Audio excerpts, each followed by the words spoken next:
Yes. This DJ will kick the floor in 3, 2, 1. On the troll. Hello and welcome back to Mzansi. We're back again. It is that time of the night where we have to talk about what happens around the world. I almost said it in the case of Senzo.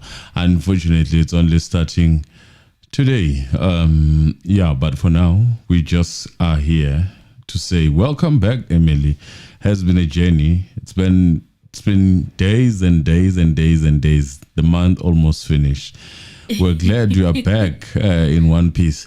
People have been asking about you I saw the comments and people are asking me where I'm at. Hey guys, I've been through the most. Yeah. My voice was gone at some point. I couldn't speak. We are here to first test drive how your voice is. Yeah, it's better for the now. big occasion, and then on top of that, for extras, we're going to talk about the things that are happening around the world of South Africa. It's only the world of South Africa because we are a world. We can't could say the only. World. The world is a lot is going on in the world, but South Africa is another world on its own. Yes, that's exactly what I'm saying. Hey, South Africa. Yes, I thought we wouldn't go today. I thought we were not gonna go live, but then something pushed me. All of a sudden, brown Mogotsi was trending. Yeah, and I was like, oh. Family, we need to talk about this. In Dabaga Brown Mogotsi, it gets more interesting with every interview, with every discovery that the reporters and journalists are making about him. And today I just heard that he's saying that he had something to do with Tabo Bester getting arrested in Tanzania. I'm like, what? But we're going to go through it together and unpack it like we usually do here on Mzansi Reality. Hi guys, welcome back to the Mzansi Reality YouTube channel. Thank you so much for joining us here again for another live stream where we get to talk. Today we're not talking about the Senzo trial. I missed out on all the hot exclusives from your Absalom Zungu to Advocate Tifo. What a time to get sick. I missed out, but then Mr. Anonymous more than covered the whole thing. I mean, he covered all the aspects and all the points and everything that needed to be discussed. So he did a great job, you guys. He did a great job. He did a wonderful job, Mr. Anonymous. Oh, we are grateful for that. Yes, you must pat yourself on the back. You really did. You pushed alone. It's not easy, It's not easy. So yes, guys, yesterday, Mr. Anonymous, I saw a very interesting clip of Senzo Mchunu, and he was throwing shade at General Mkhwanazi. Did you see it? Yeah, I think I saw it. He was at the ANC event to commemorate Mandela Day in Mpangeni, KZN. There's something very interesting because Mandela Day was not that much hyped up in the last, I would say, 5 years. Yeah. And then all of a sudden now, after these bombastic files that General Mkhwanazi came out with, now people are celebrating Mandela Day all over again. It's almost like a trend that whenever it gets very hot, we bring up the name of Mandela and everything should be fine. It's not gonna fly this time around. We have seen it. We know it. It used to work with our old folks, not with us. Okay, let's play the clip and hear what he has to say before Simjaja. All right. Let me look for the clip because. Okay, so basically on the clip, what he's saying is that he's wearing overalls because he was working for the ANC. He's not wearing camouflage. Let's hear it. Ngiyathanda nje ukusho ukuthi ekuqaleni ngigqoke nje i-overall ngoba kade ngisemsebenzini loka ANC angigqokile i-camouflage ngoba anginayo i-camouflage futhi ke angiphethe spam ngiphethe nje i-iPad nalamaphepha engizowasebenzisa futhi nabo bonke laba balapha etafuleni ngeke ngababukisise emaphakethini akekho ophethe isibhamu ngoba semcimbini nje umphakathi kahle kubalekile ukuthi sihloniphe umphakathi ngaleyo ndlela.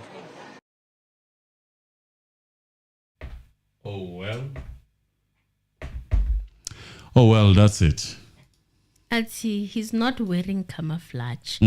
Camouflage referencing what General Mkhwanazi was wearing on that day when he came out with the bombastic files that were speaking to the roles that is Minister Mchunu, Brown Mogotsi, as well as Vusmusi Ket Matlala were playing in what he came out with. It was a lot. We unpacked it. That was the last time I was here. And we were talking about the receipts that General Mkhwanazi had brought forth. So now I'm getting a sense that this navigation, I don't know whether to call it a PR thing, but I feel like the attention, as much as the heat is there, but the attention is trying to be taken away.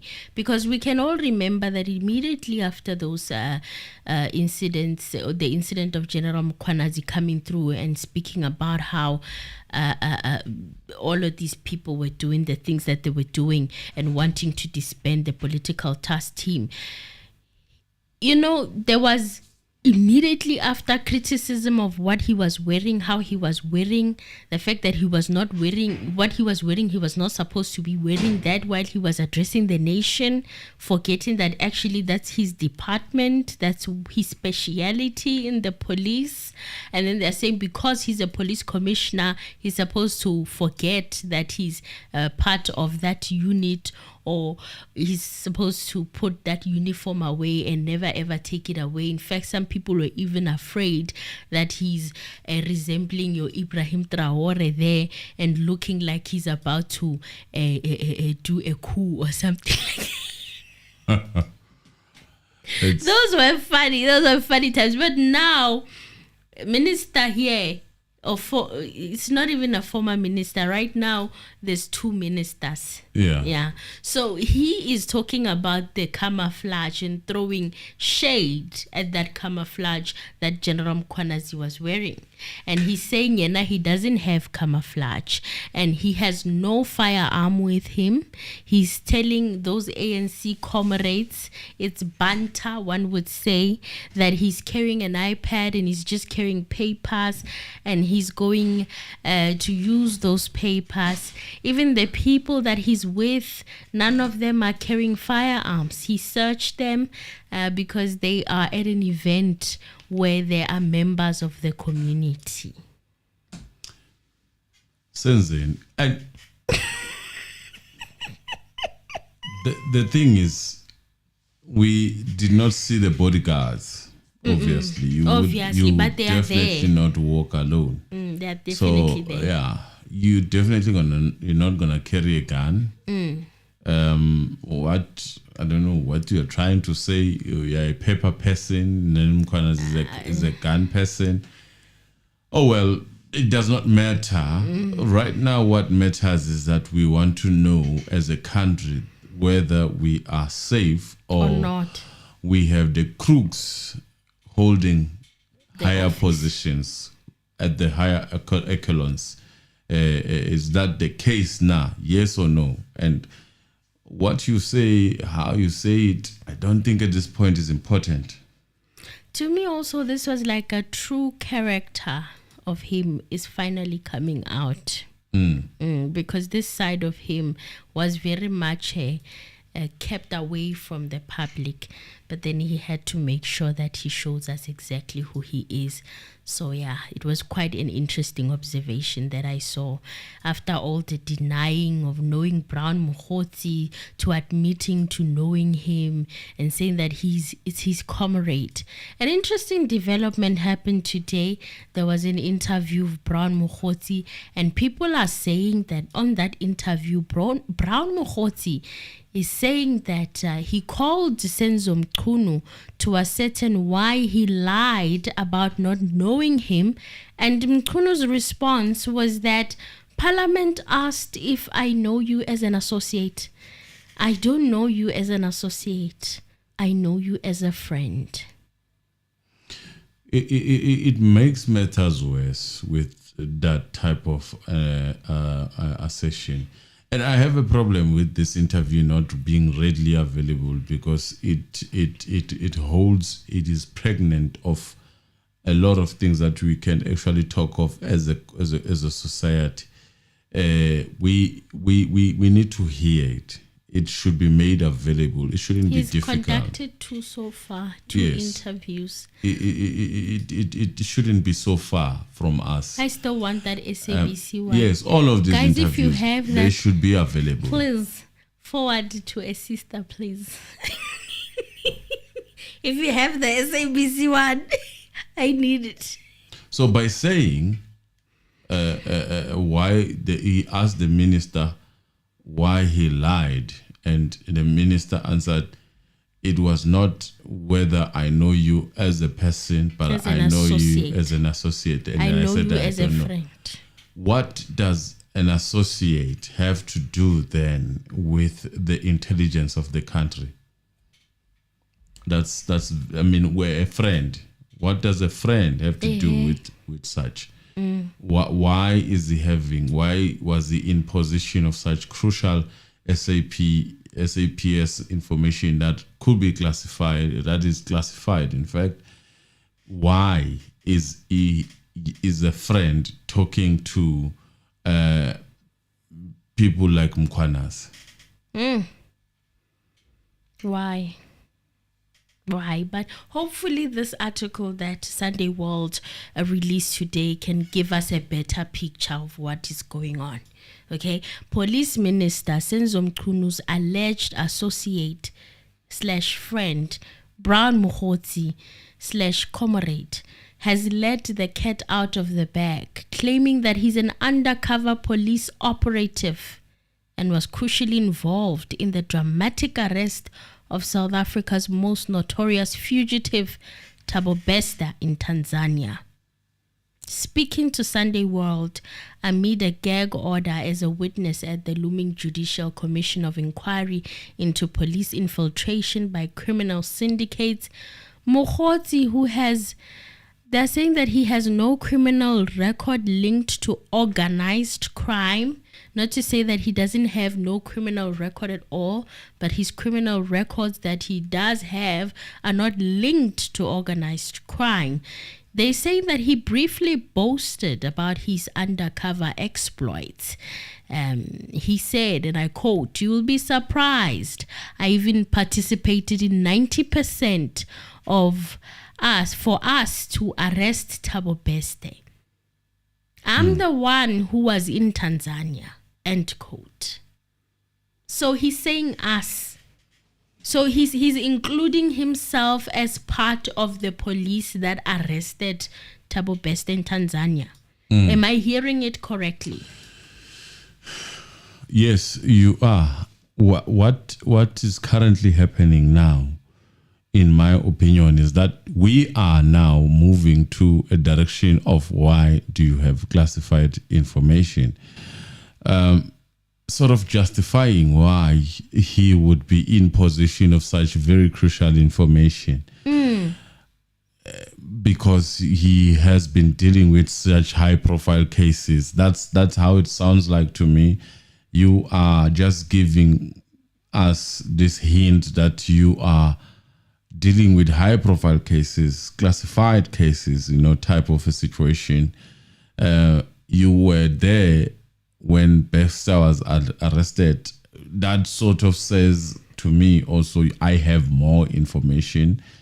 And again, you can read it as also a warning shot to anyone who might decide maybe to turn and say something untowards to this brown Mogotsi.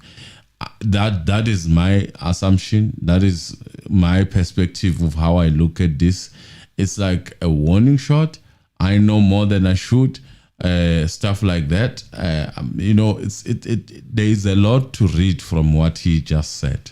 Hey, it's a lot. And what is a undercover police operative?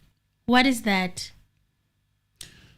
Undercover police operative is an impimpi. Is an impimpi? Maybe a whistleblower, the so-called intelligence that they might call it. But it still does informant. An informant.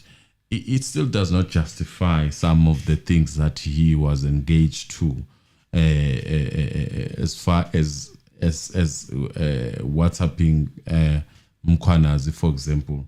It still does not justify such. As much as we can say you are an informant, but how far is your being informant is in the pockets of the SAPS at large?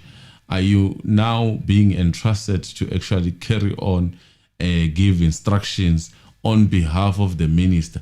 It does not explain.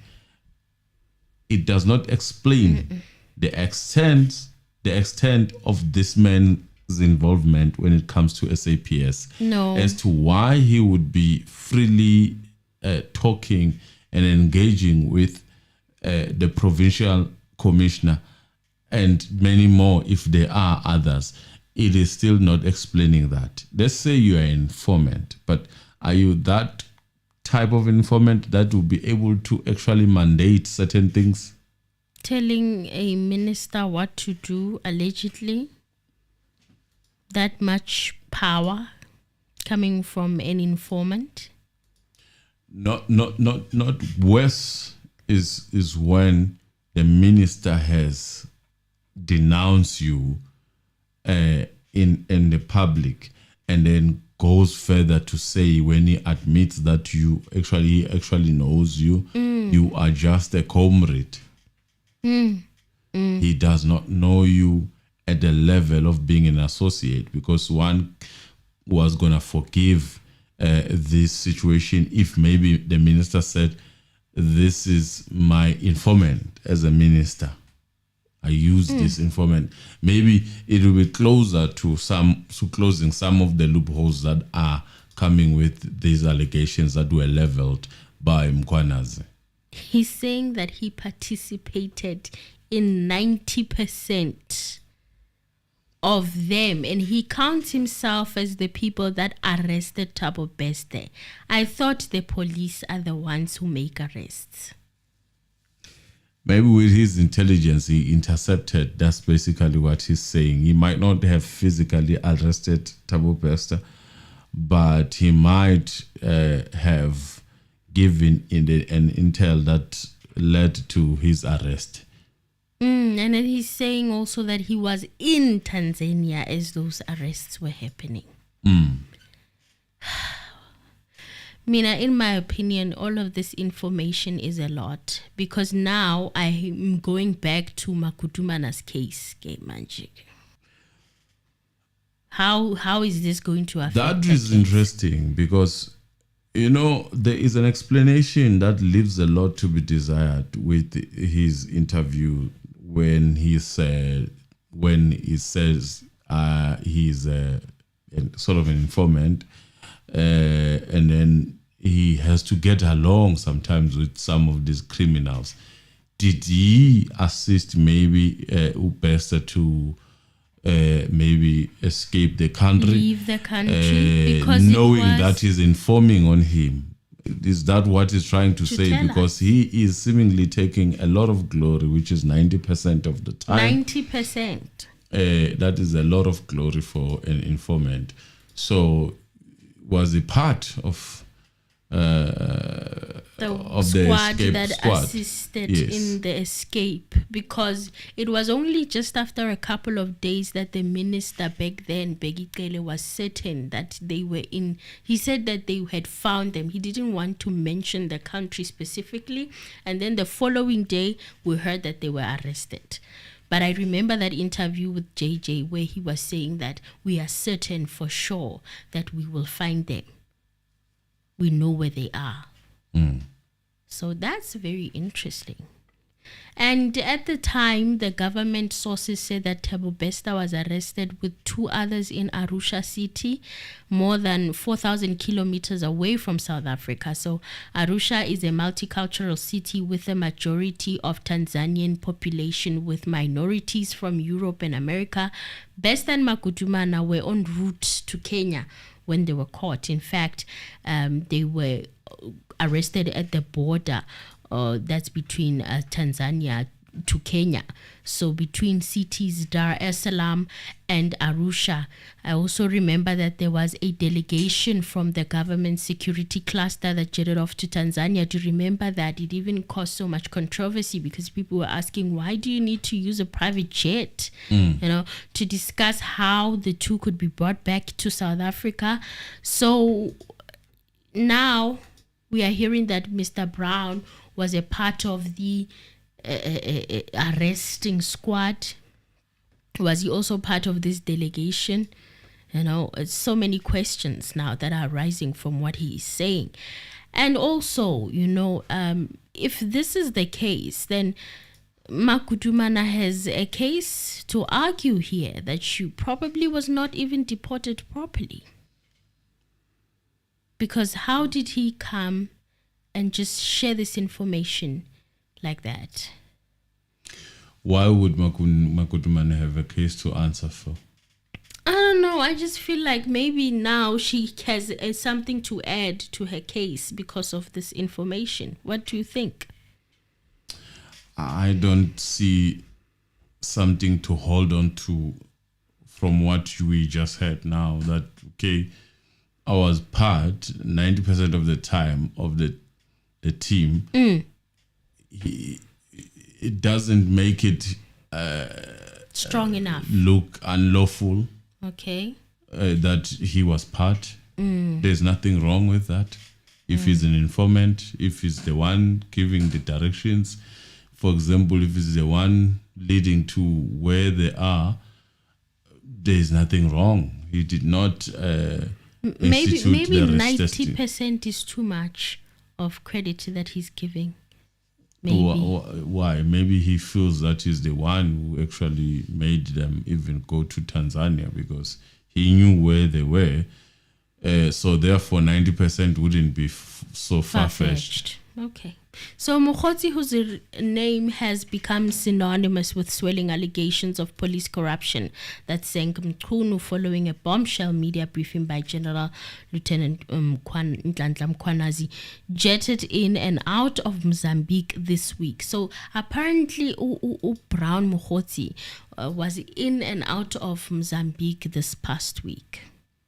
Okay. Seemingly as part of his covert assignments. Okay. Upon his return, Mogotsi refrained from commenting on the explosive claims, citing his obligation to maintain confidentiality. He declined to comment on the allegations of infiltrating the SAPS for nefarious purposes, stating that he was scheduled to testify before the Judicial Commission of Inquiry, which President Cyril Ramaphosa announced last week Sunday to scrutinize Mkhwanazi's chilling allegations implicating politicians, judges, and prosecutors. So in a recent interview with the SABC, Mogotsi confirmed that he was not a police officer. He said, "No, I am not a police officer. I've been around my sister," referring to that lady who was interviewing him. He said, "With my underground experience or underground operations, I'll be able to share on the right platform who Brown Mogotsi really is."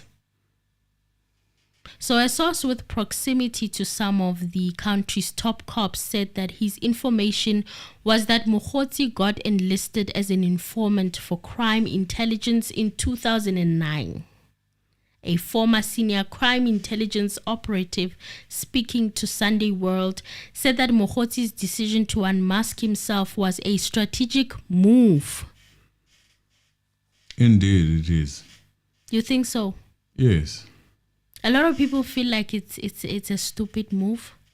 It is a strategic move. It sort of gives a bit of answers to some of the things that has unfolded that were not answered as yet. But it still leaves a lot to be desired when it comes to how you are going to deal with the instructions or even the communications that you are having with the provincial provincial commissioner, such as General Mkhwanazi, and giving them the information about certain things and the minister's whereabouts and sending them those documents. That does not actually give answers to why. But in a nutshell, some of the answers are actually being answered here. To say that why I would be involved with the SAPS, because I'm their informant. So I would, in a sense, come across such classified information when a criminal syndicate is dealing with it. I would not put it far from him now, from where he's standing. He has positioned himself as the Messiah who is dealing with the crime internally, which can eventually end up throwing even the minister under the bus. He can literally say, if the minister was to flip on him or say something not in line with what he expects from the minister, he might say, I was still doing my job, dealing with the crimes. Then I was able to intercept this classified information, which I then went on to use to General Mkhwanazi. I was not hiding anything, hence I was able to use this information while I was talking with a police commissioner. Now, this former senior crime intelligence operative said that he needs to manage, Mogotsi needs to manage the narrative about his undercover police work. If he leaves it for the commission, he'll just be reacting and won't get to shape his story. So literally what this person is saying is that he's trying to get ahead of the narrative for his side of the story. Yes, that's basically what I've just explained here. Yes. So the person said that informants were often recruited based on their connections to criminal syndicates. Do you get that part? Yeah, it's you a did very explain important it. part now. Yes, you did explain it just now. So it will explain why, if at some point the minister who's suspended was to be found wandering and said to have committed a certain crime, it would not throw this Brown under the bus because he was doing his job in dealing with the minister, because he was doing his job in dealing with the likes of Vusket. He is in a position of being a messiah should things go left for the others that are around him, that are involved, that could be involved in some of the dealings and shenanigans that Mkhwanazi has leveled against them. So he is in a sense cleaning himself, if you ask me, allegedly. They said that the person said informants were often recruited based on their connections to criminal syndicates and eventually became state witnesses when the targets had been nabbed. Do you get it? So it is in a sense normal for the informants to get dirty in the process of finding the truth. That's basically what they could be arguing, or that is where they are shaping themselves to go towards to. I, for one, do not believe that he's an informant. I do not. This is my opinion. He is too high up. Yeah. Too much in the high offices. That is my thinking. You know why I'm saying the minister here is really put between a rock and a hard place. Yes, he has been called a liar by the very same Brown. Yes. Over the call or whatever that they had the conversation on. Yes. By saying, why did you have to lie about me? That is someone who is now coming out, if you ask me, and telling on you. You know, in a sense, he's already painting you as a bad person. So if there is something that he wanted from you, if he, for example, wanted you to conform, you are bound to conform and do exactly as if there was a plan, as planned, because you might find yourself outside in the cold and very much alone. So under the circumstances, he said that the fact that the informant would have a past criminal record cannot be used to discredit that testimony. I didn't know There that. is yes, most of informants are people who come from inside. There is a reason why it was explained the way it was explained about his former or past position of whether being in a prison or at some point being arrested for certain things. There is a reason. It was mainly to drive to that direction of saying most informants, they are people who are given ushwele on the basis that they will go out and work with the police to try and dismantle whatever certain or group that they were on, or more groups that they have information about. So Sunday World sources in the security cluster revealed that Mogotsi only had 3 criminal cases recorded with the police, none of them related to organized crime. In 2013... Exactly, you see? Petty crime, but we could use you for bigger crimes, because in any case, you choose. That's basically what they are saying. Very smart move to say such, but it still leaves loopholes in trying to cover the whole reason behind everything else. But as I've explained a bit of how they can come out of it and where perhaps they are looking at, they are sitting and thinking, if I was them, I would be sitting and thinking, I'm throwing everyone under the bus who's around me to clean myself. Because if I was wrong and we were caught in this way, and I have taken the position of saying I am an informant, then everyone that I got along with therefore could be a criminal. So that's how I get out. So these are already the preps that I'm getting a sense are being done for this commission of inquiry. Hi. The problem is when you hear from, for example, the minister's shades. I don't think they understand these types of interviews, what exactly they are doing and the purpose of these interviews, therefore. Because what literally these interviews are saying are that I am an informant. I have a right to get along with many people and have many information about them.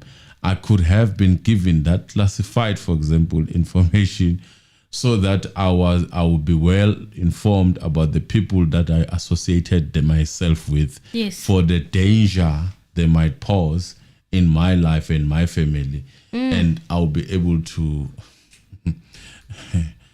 trade carefully. And who said classified information cannot be in the hands of people if they are classified themselves, if they are working with the police?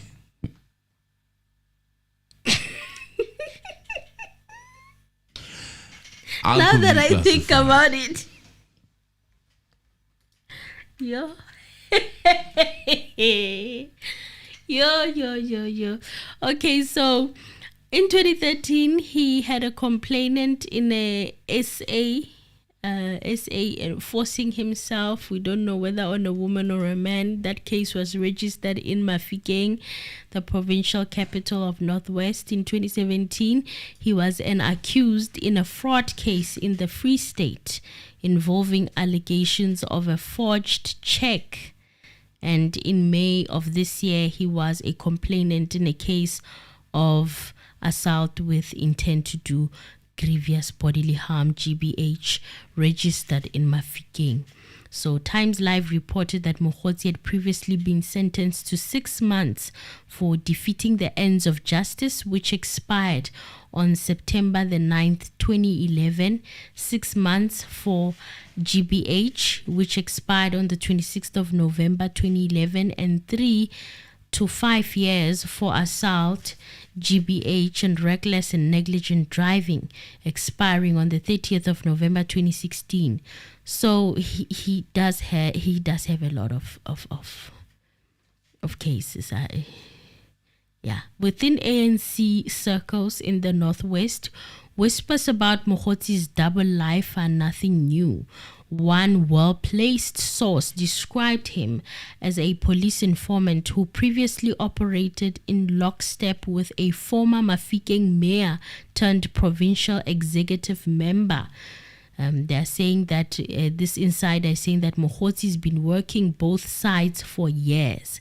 So he's alleged to be this police informer who also dabbles in ANC politics. Allegedly. So, where you want to imagine that? Where this so-called paper, it is strategically here to paint a picture of this man without saying much. Yeah. They are even talking about how this man is known, from where he comes from, how he has dealt with crime. This Brown Mogotsi is relegated to, not even relegated, is put in a position where he is this good thing that is happening about the law. There is nothing that to me suggests that this paper is lambasting this man, or even trying to figure out or understand fully what his role is. It sort of confirms the theories that he's putting there, making him therefore eligible to some of the information from the SAPS, why he had such information. But what it does not answer is how then after such conversation of disbanding the political task team, how did they do it? Were they then joking when they were doing it for the criminal at hand, to say, okay, we were just joking so that we see the real truth of, for example, allegedly Vusket? Is that what they are going to say? Maybe, but then what do you then say about the so-called finances after that and parties and all that you attended? There is a lot. They are trying to, if you ask me, to close the loopholes, but the loopholes are too big to be closed all at once. You cannot close the other loophole without giving yourself on the other side. Yes. That's a problem of this situation that they are facing. I don't think there is a way of them coming out together, holding hands, and all is nice at the end. But there is one way, and that way requires one to actually decide whether he's standing alone or he's standing with a group. Standing with a group might compromise you. You might find yourself having to go to courts and deal with the courts of South Africa. But standing alone and throwing almost everyone around you under the bus might actually assist you, because in this case, the answers are there. But it does not seem as if that is going to be the position that's going to be taken, because that would mean sacrificing another comrade for your own good. And that is not good in South Africa. You know what is what at stake. And I don't think Mchunu is a person who you would like as a loose cannon. You would like to close that loophole for many reasons that are known to some of you guys. You know what Mchunu has done for other people. So I don't think you would just throw him under the bus and you watch him squirming and failing to lift his head. That would also explain this whole throwing of shade. I'd even forgotten about it. So it's a very dangerous. It's like he has confidence. It will be a dangerous and reckless move. Yeah. So he's got his cards, and the game is really not done. When you checkmate him, he might checkmate you, and yeah. You don't really know how much power he has. But then again, what is done is done. It cannot be undone if you are not reinstated to power. That's one thing to look at also. So whatever you did for me, you might have done it for me. It cannot be undone unless I bring you back to power. That's another way of looking at it.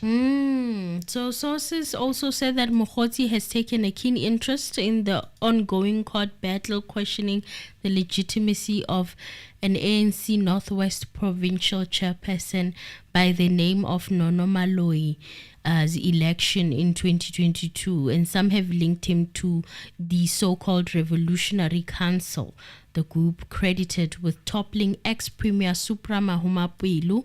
There we go. So this is the guy they were talking about, who he could have what? Snitched on? Yeah.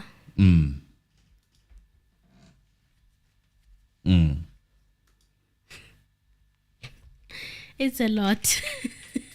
It's a lot, Bazarwani. It's a lot. And then also, they're saying that though leaders of the group were this week quick to distance themselves from him, so the groups of this Revolutionary Council, they were quick to distance themselves from him this week when they were asked about him. Mogotsi is now under intense scrutiny all over alleged political interference and ties to organized crime since he was named by Mkhwanazi. And also I heard allegations that he was also behind the CR17 campaign as well. So it's a lot going on with Mr. Brown Mogotsi. And Mchunu has distanced himself from Mogotsi, dismissing assertions made in Parliament by Mkhwanazi that Mogotsi was his associate. However, Mkhwanazi created a stir by associating Mchunu, Mogotsi, and the businessman Kat Matlala, whose 360 million SAPS contract was abruptly cancelled with a mysterious syndicate purportedly comprising senior politicians, so potentially stretching to former police minister Begicele. Mkhwanazi alleged that Mchunu disbanded the KwaZulu-Natal political killings task team to defeat the ends of justice, and that both Mogotsi and Matlala knew about the move before it happened. Matlala, notorious for his opulent lifestyle and high-flying government deals, is currently locked up at Kgoshimampurusi Max prison, while his wife Tsakani Matlala is out on bail. So his co-accused Musa Kekana and Tiego Floyd Mabusela also remain behind bars. So the national spokesperson for the police, Brigadier Athlenda Mate, said that they don't comment on operational issues. That's interesting. Very interesting. And also, I saw an interesting tweet from somebody, and they tweeted this. They arranged that Brown Mogotsi thing decided on Bester as a punchline to the story, used Undercover as revelation to justify the link to Mchunu and creating immunity and situation to not answer in commission. Top secret ops. Then activating General Mkhwanazi to be pushed off, claimed state intel work. My question coming from this, are we being distracted? Is the narrative being... Yeah, the wheels have started. If you ask me, that's my opinion. The wheels have started. Indeed, it is going to that direction to say that he could have exposed classified information, therefore he is in contempt or whatever, and then they probably would want to charge him. But there is nothing wrong with exposing the information that you have at hand. There's nothing wrong. That's an information on the basis of your own investigation that was not classified. That's where the problem is.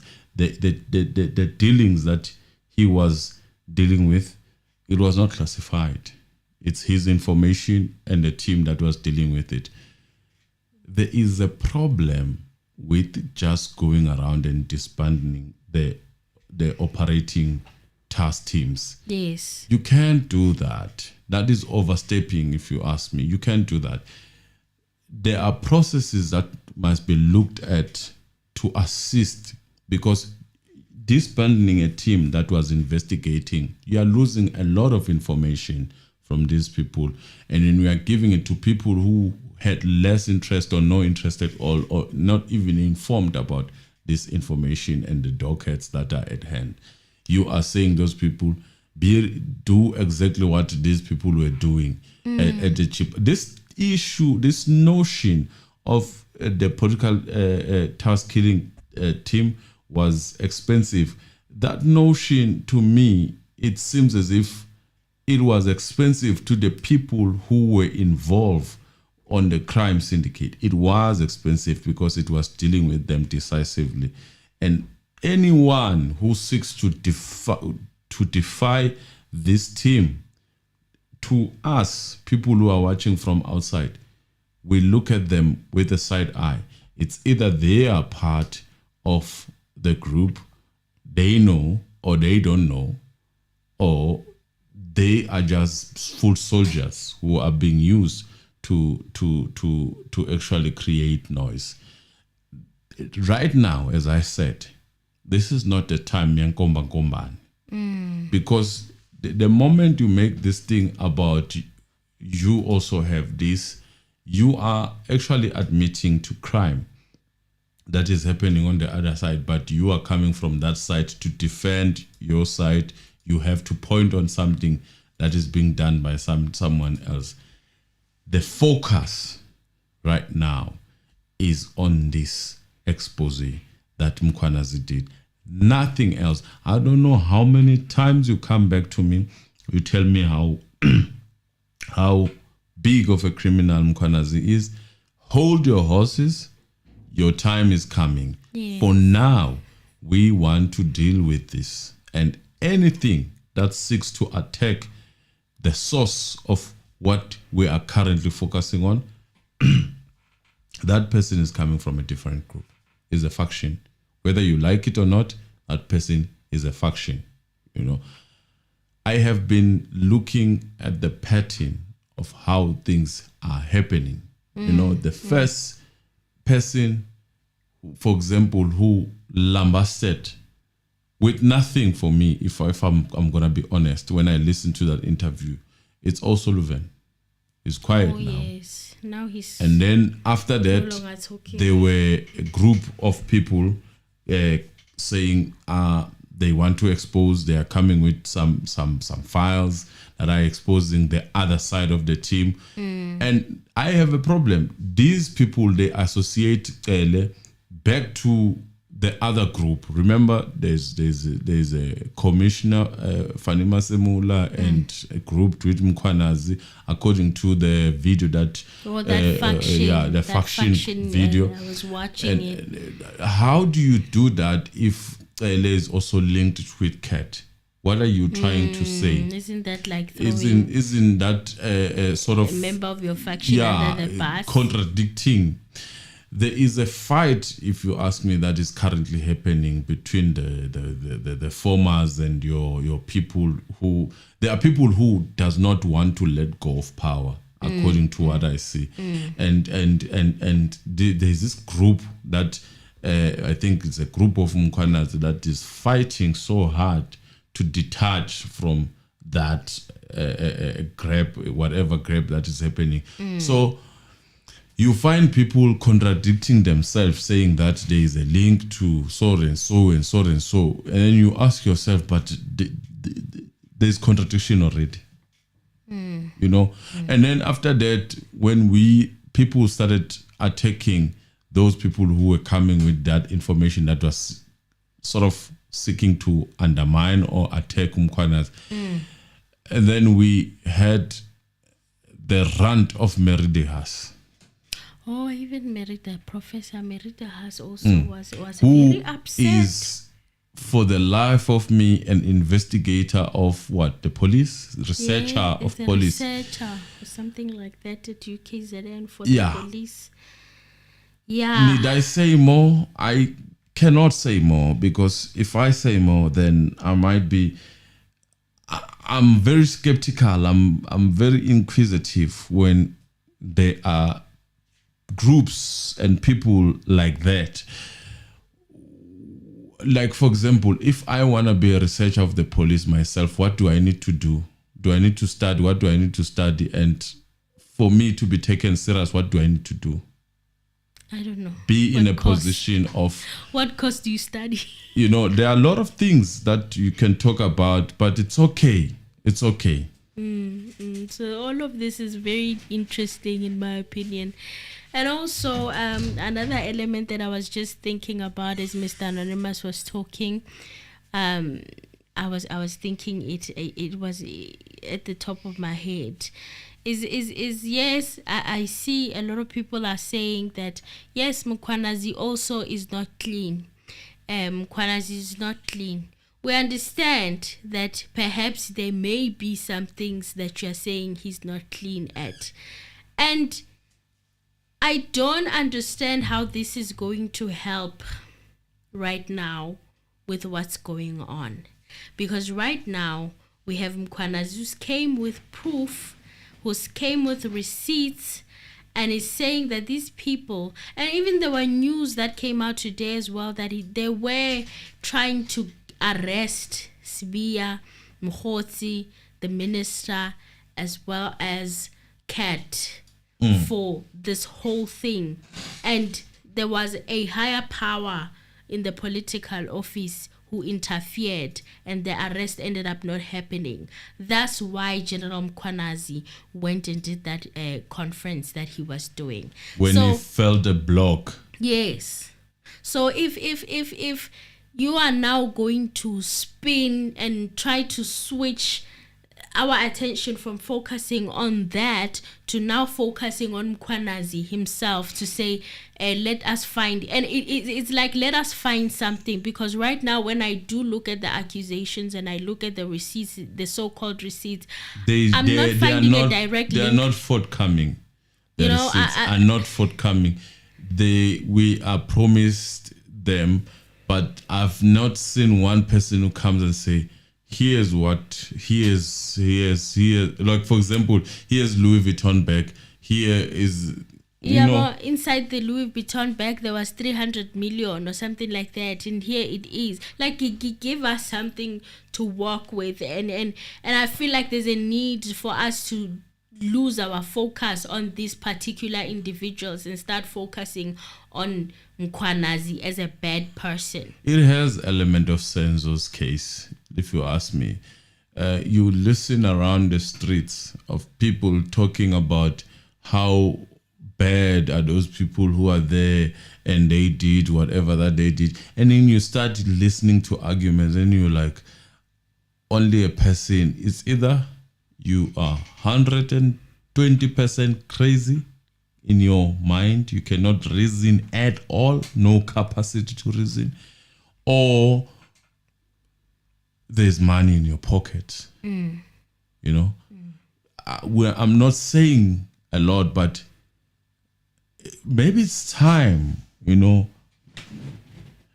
And I've been saying these things slowly, but it probably would not sink early to some, but some have actually caught it. In South Africa, this is a very expensive country to live in.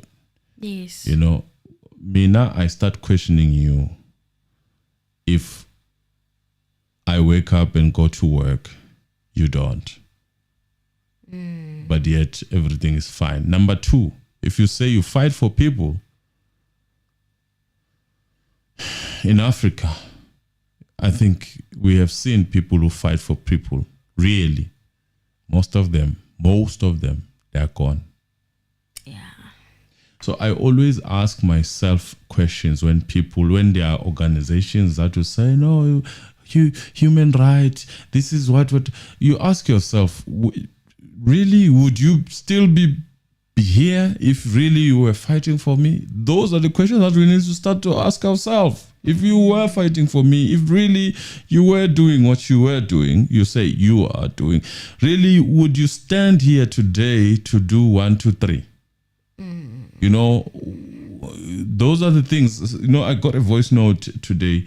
I'm not going to mention a lot about it, but that person was on point. You know, that person was saying a lot of things that were making sense. You know, at some point we have to be honest. People who are fighting for us, they are gone. I mean, need I tell you who those people are? Do I need to even give you the names? You know the names, right? Many. They are gone. People are gone. So if you say you are what you are, maybe it's time you tell me, what do you do when to survive?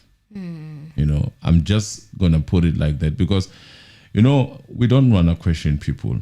I don't want to question people. But at some point, I mean, I'm sorry. And I think I'm not the smartest, but there are things I cannot just let them slide like that and be like, oh yeah, oh no man, no. Every time I hear something, it's like when we hear noise, you know, there were times where at some point where you find there is a strike, unnecessary strike making noise, then you wake up in the morning, there is a police that has been changed. You're like, oh, okay, now that strike, what was it for?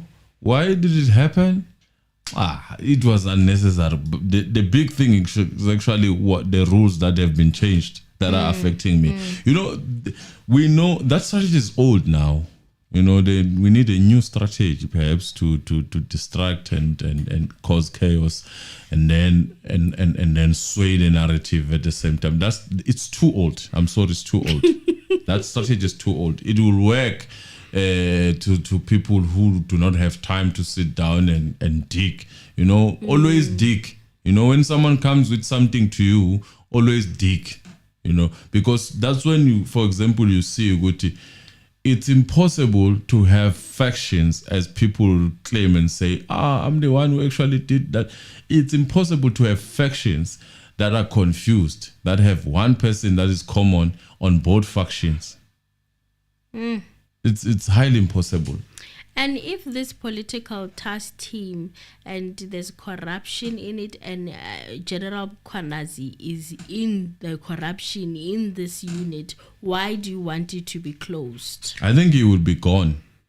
You know, to be honest, because I do think he says at some point he was going. There are people who are creating cases. You know what? I'm gonna put it like this. You see, once you see people not being able to arrest the person, because if really there was crime that was committed, I'm telling you, people will be in jail. Yeah, they would People have will be in arrested jail. him a long time ago. Come on, let's be honest. They would have. He would be in jail right now. So, and also, if there's allegations of so much corruption that has happened in this unit, I don't feel like closing it down is wise. It goes with a The lot of receipts, information. the evidence, the money trails, everything will just be classified, and we'll never be able to hear about it again. So look, I'm obviously, as a citizen, I want to see a good thing happening. I want to see good police, good judiciary, good everything. Unfortunately, it's impossible to have this perfect world. But anyone who comes with a bit of truth, a bit of what looks like truth, that person should be supported. Yeah. We shouldn't be casting aspersions and doubts and accusations to that person. If we do solid have that information, proof. this is where timing is important. You wait. They get arrested, then we arrest him. Okay? You know, that you can have it both ways. You're saying I'm fighting for crime, but when crime is being exposed, if it's not you, it's not true. And also in one of the interviews, is the SABC one, I saw a clip where Mogotsi was talking about Lushaba of crime intelligence. He's a brigadier, and he's saying he's a brigadier by the age of 30 years. That doesn't make sense. And also, apparently, allegedly, there was a time he lost the state laptop and state resources from a woman, a lady of the night that was entertaining him and stuff like that. And it was like a sgatra, but I've heard this sgatra before, right? Yeah. And I was like, okay, so he maybe is trying to give us a clue that he was also maybe allegedly involved in, in knowing about what had happened. I don't want to be an investigator or do investigative journalist, but some people really call for it. You know, I mean, we start following everything, the money, everything. Really, I mean, it's a straightforward thing. If just let this unfold.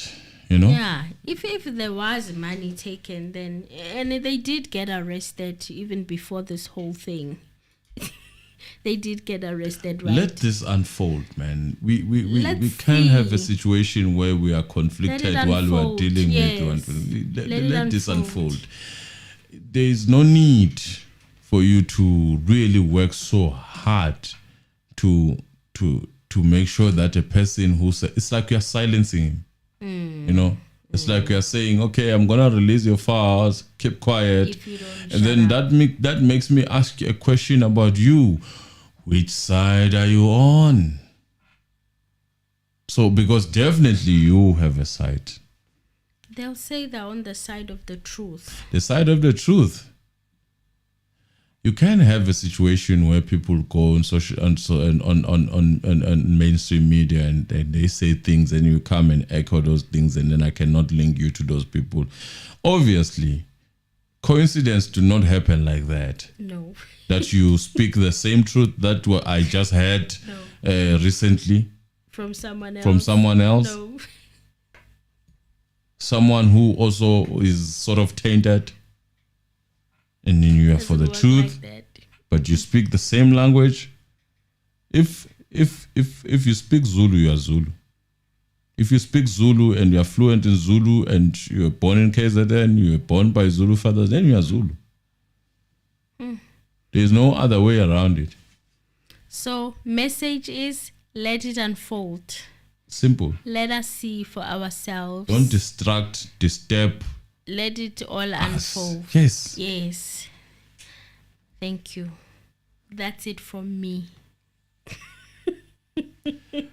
Siyabonga ukuthi ubuyile. I'm glad to be back. All is alleged. Yes, everything is alleged. Alleged. And it's in the public platforms, guys. Do your research, guys. Do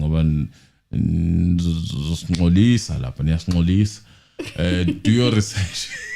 See, but honestly speaking, man, this situation is very funny. I think what Mkhwanazi has done, it has helped us to know who's who in the zoo. Yes. For me, I think I'm clear now. Oh, this person is this way. This person works this way. This person probably works for so and so. Those are things that you start seeing. Oh, you're like, oh, okay, now I get it. Because maybe I had questions before. Yes. How are you? But then now you're like, oh, actually, now I see where it's going. Fagimalo Zobona. Before you say abong, thank you very much. Press that like button like you mean it. It's 332 people. Why not? Why are we not at 200 likes? Emily is back. Are you not showing Emily love, or you just saying, hey, Emily, get better and just for fun? We only have 184 likes, or you are saying you want me alone now. You don't want Emily. Is that a sign? Is it a sign? Must I press the like button, guys? Show Emily love. You know, she's back. She's back, ready for today. So it's a bye from me. Yeah, it's a bye from me too, guys. We'll see each other later on as we cover the Senzo trial.